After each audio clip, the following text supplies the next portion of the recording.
Bismillahirrahmanirrahim. Dear students, Assalamu alaikum and welcome to the next lecture of Mathematics 9, chapter number 1, Matrices and Determinants, exercise 1.6.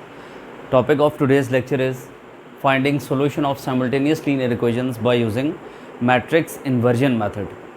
देखिए, first of all इस lecture को कि जिसमें हम matrix inversion method को use करते हुए सिस्टम ऑफ लीनियर इक्वेशंस को सॉल्व करना सीखेंगे।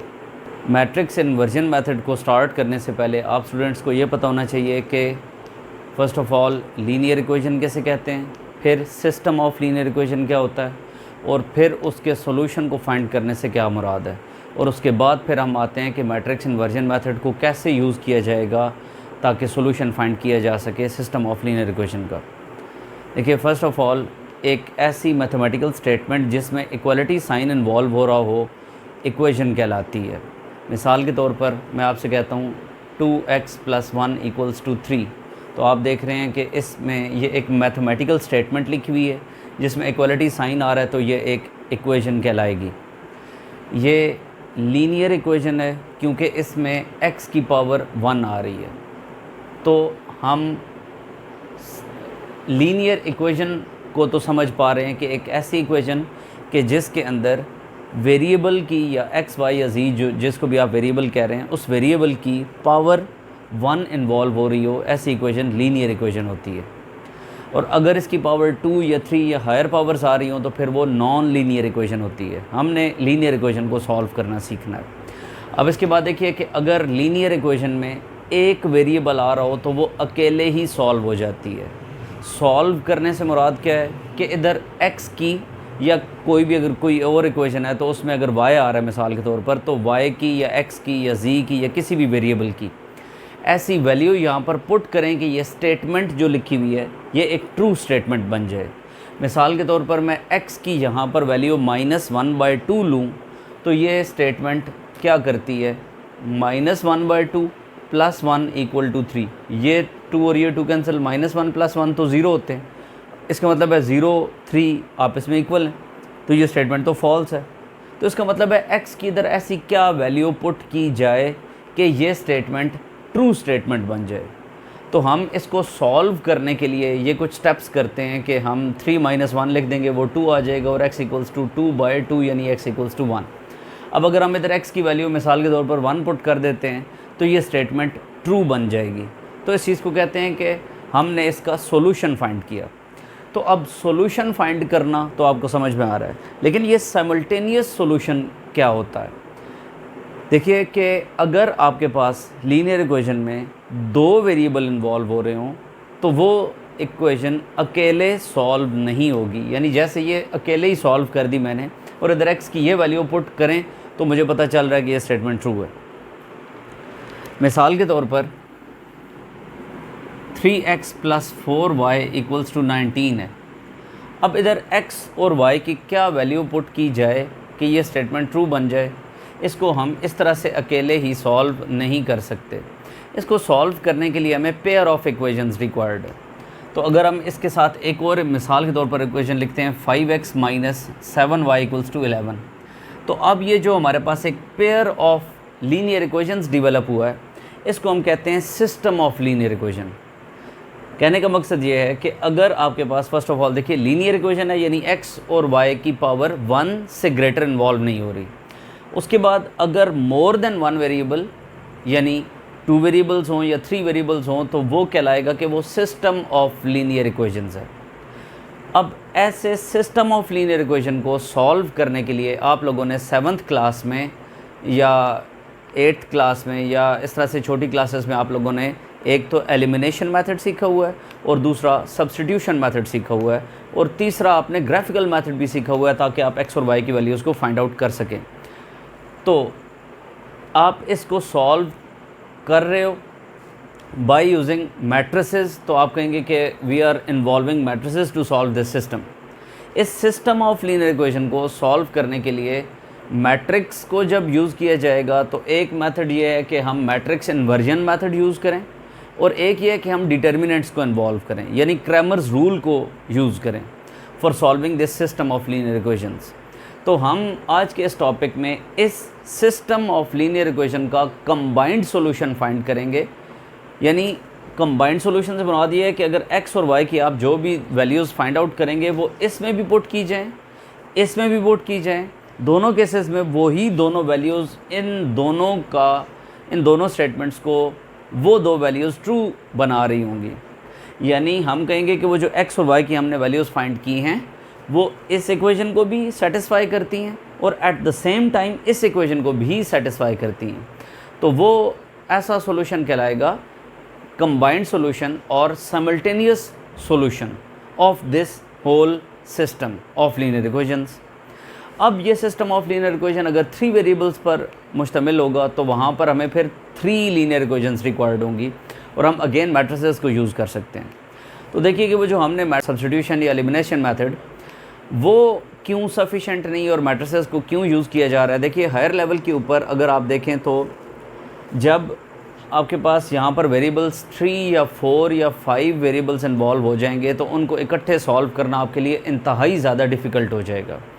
उस केस में मैट्रिसेस बहुत ज़्यादा इजी वे से बहुत ज़्यादा हेल्पफुल हैं कि आप उसका कंबाइंड सॉल्यूशन जिस ऐसे सिस्टम की जिसमें 3 वेरिएबल या 4 या 5 वेरिएबल्स इन्वॉल्व हो रहे हैं आप उसका combined solution easily find out कर सकते हो यूजिंग मैट्रिसेस।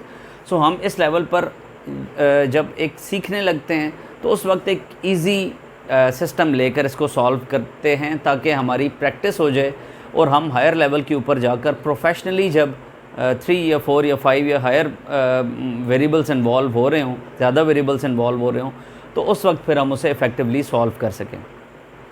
तो इस लेवल के ऊपर हम सिर्फ 2 वेरिएबल्स की सिस्टम को, यानी ऐसे सिस्टम के जिसमें 2 वेरिएबल्स इन्वॉल्व हो रहे हैं, ऐसे सिस्टम का कंबाइंड सॉल्यूशन फाइंड करने की कोशिश करेंगे by using matrix inversion method. तो स्टार्ट करते हैं आज के अपने इस टॉपिक को। देखिए क्वेश्चन नंबर 1 में कहता है by using matrix inversion method solve the given system of linear equations. देखिए उसने हमें लीनियर इक्वेशंस का एक सिस्टम दिया है और इसको हमने सॉल्व करके कंबाइंड सॉल्यूशन देना है और हमने मेथड जो यूज़ करना है that is called matrix inversion method. अब इसमें जो स्टेप्स इन्वॉल्व हो रहे हैं वन बाय वन हम इनको अंडरस्टैंड करने की कोशिश करते हैं। So let's start. देखिए इस सिस्टम को सॉल्व करने के लिए आपको 3 मैट्रिसेस बनाने हैं। एक मैट्रिक्स कहलाता है कोफिशिएंट मैट्रिक्स के जिसमें हम वेरिएबल्स के कोफिशिएंट्स को लिख देते हैं। यानी x का कोफिशिएंट 2, इस y का कोफिशिएंट -2, x का कोफिशिएंट 3 और y का कोफिशिएंट 2। अब देखिए कि y का कोफिशिएंट क्योंकि -2 था तो आपने -2 लिखा, अगर +2 होगा तो अकॉर्डिंगली +2 आएगा। मींस कि यहाँ पर जो भी साइन आ रहा होगा आप प्रॉपर साइन समेत यहाँ पर वो टर्म लिख रहे होंगे। इस मैट्रिक्स को हम कोफिशिएंट मैट्रिक्स कहेंगे, यानी वेरिएबल्स के जो कोफिशिएंट्स आ रहे हैं। उसके बाद देखिए कि एक जो मैट्रिक्स डेवलप करेंगे उसको आप वेरिएबल मैट्रिक्स बोलेंगे, यानी इस सिस्टम में कौन कौन से वेरिएबल्स आ रहे हैं। तो यहाँ पर x और y 2 वेरिएबल्स आ रहे हैं। इसके बाद आप इक्वल टू साइन देख रहे हैं तो आप इक्वल टू लगा देंगे और उसके बाद आप देखिए तो आपके पास ये कांस्टेंट मैट्रिक्स आ रहा है 4 और 6। आप इस मैट्रिक्स का नाम A मैट्रिक्स रख दें, इसका नाम X मैट्रिक्स रख दें और इसका नाम B मैट्रिक्स रख दें। तो आपके पास मैट्रिक्स इक्वेशन आ रही है, यानी A भी एक मैट्रिक्स है, X एक मैट्रिक्स है, B एक मैट्रिक्स है।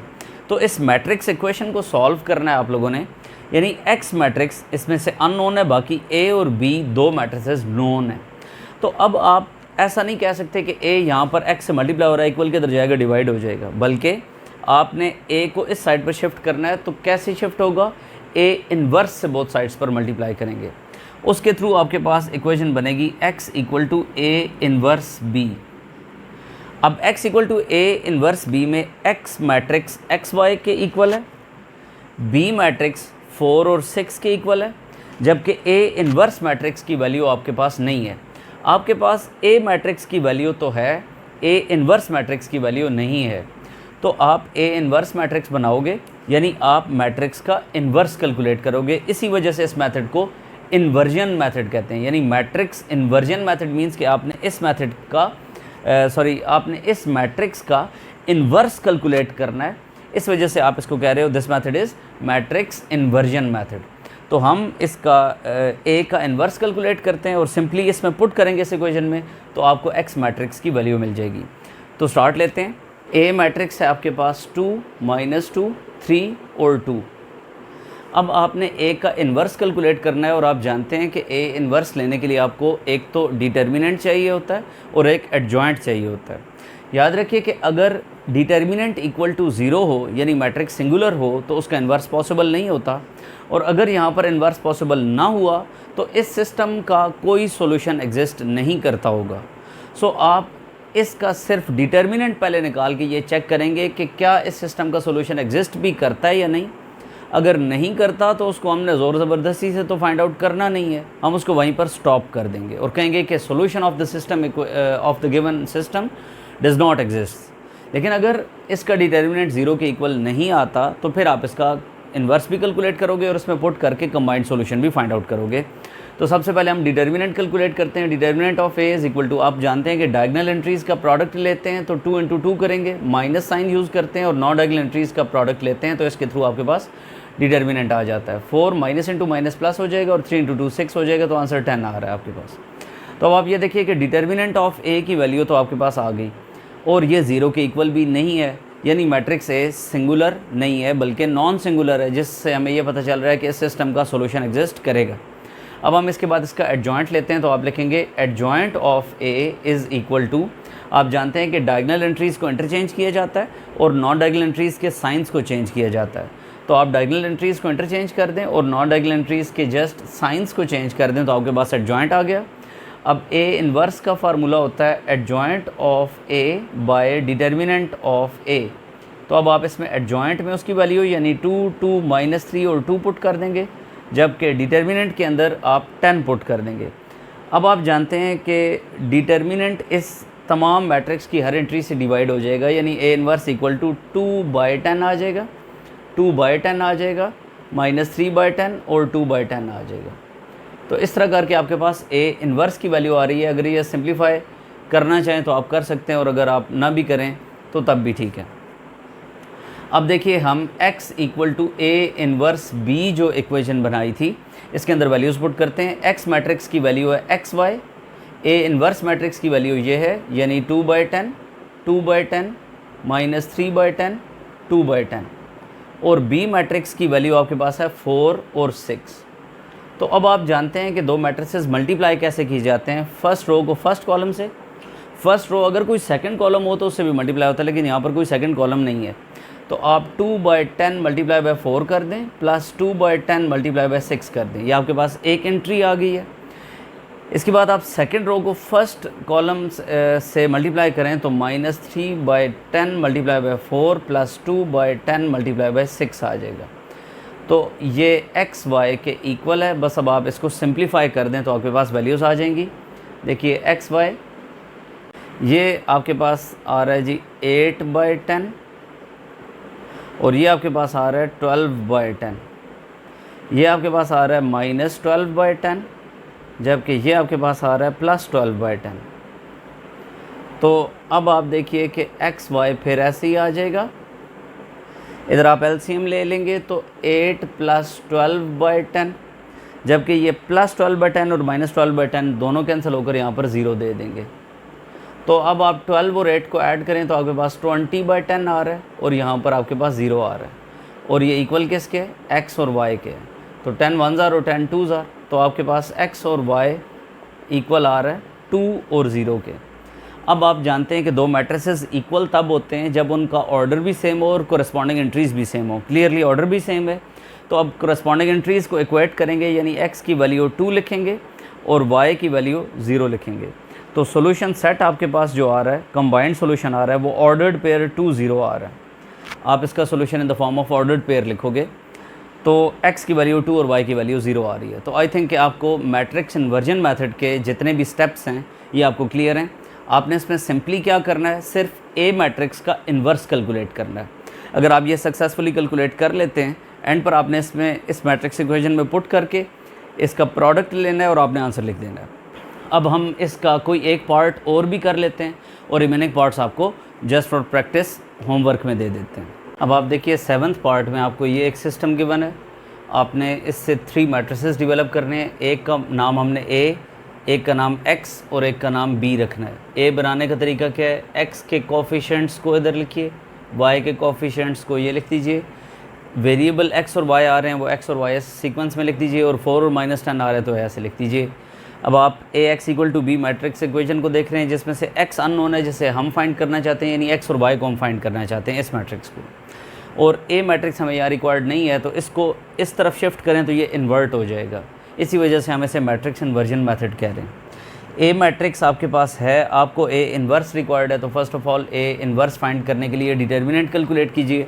डिटर्मिनेंट ऑफ a लेने के लिए डायगोनल एंट्रीज़ का product minus non diagonal entries का प्रोडक्ट, तो ये हमारे पास -14 आ रहा है। उसके बाद आप देखिए एडजॉइंट ऑफ a लीजिए, तो डायगोनल एंट्रीज़ को इंटरचेंज और नॉन डायगोनल एंट्रीज़ के साइंस चेंज। मैंने a मैट्रिक्स के डायगोनल एंट्रीज़ को इंटरचेंज किया और नॉन डायगोनल एंट्रीज़ के साइंस को चेंज किया। अब a इन्वर्स का ये फार्मूला अप्लाई किया और a इन्वर्स में उसकी वैल्यूज़ को पुट कर दिया, यानी एडजॉइंट में इसको और डिटर्मिनेंट में -14 को यहाँ पर पुट करवा दिया। अब ये इंडिविजुअली सब से डिवाइड हो जाएगा, तो ये चीज़ आ रही है। इसके बाद आप माइनस और माइनस को कैंसिल कर रहे हो, और बाकी सब ये जो डिनोमिनेटर से माइनस को न्यूमरेटर में शिफ्ट किया जा सकता है, तो ये हमने न्यूमरेटर में शिफ्ट कर दिया। कैंसिल ना भी करें तो ज़्यादा सूटेबल है। बाकी आप x में x की वैल्यू a इन्वर्स में ये वैल्यू उठाकर पुट कर रहे हो, और b की जगह पर यहाँ से b मैट्रिक्स की वैल्यू को उठाकर यहाँ पर पुट कर रहे हो। अब आप मल्टीप्लिकेशन करवा देंगे, इसको इससे और इसको इससे मल्टीप्लाई करवाएंगे, इसको इससे और इसको इससे मल्टीप्लाई करवाएंगे, तो ये मल्टीप्लिकेशन करवा दी है। और उसके बाद जब हमने सिंप्लीफिकेशन की तो आप देख रहे हो कि x की वैल्यू अगेन 2 आ रही है और y की वैल्यू 0 आ रही है। आई थिंक कि आपको मैट्रिक्स इन्वर्जन मेथड क्लियर हो रहा है। आप इसके रिमेनिंग पार्ट्स को खुद ट्राई करोगे और आई थिंक कि आप इजीली इसको कर लोगे। So that's the end of today's lecture.